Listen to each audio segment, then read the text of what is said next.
কোথাও ঘোরার ইচ্ছা থাকলে যখন পকেটের মধ্যে টাকা থাকবে না তখনই ঘুরতে হয়। তখন সব বন্ধুরা মিলে বাসের মধ্যে লটকে লটকে যে কোনো জায়গায় ঘুরতে যেতে পারবেন। হালকা পাতলা খাবার খেয়ে ঘোরার আনন্দ নিতে পারবেন।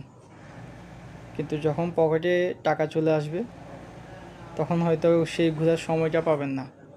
আর যদি সময়টা পান তখন সেই প্রিয় আপন মানুষগুলোকে কাছে পাবেন না, আপন বন্ধুগুলোকে কাছে পাবেন না ঘুরতে যাওয়ার জন্য।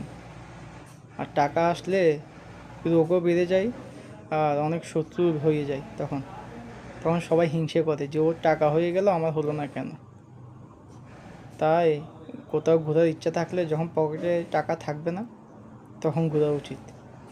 কেননা তখন হেঁটে হেঁটে 4-5 কিলোমিটার এমনি পার করে দিতে পারবেন। আর যখন টাকা হয়ে যাবে তখন সামান্য এখান থেকে 1 কিলোমিটার যাওয়ার জন্য আপনি গাড়ি নেওয়ার চিন্তা করবেন। তো ঘুরতে হয় অভাবে থাকলে।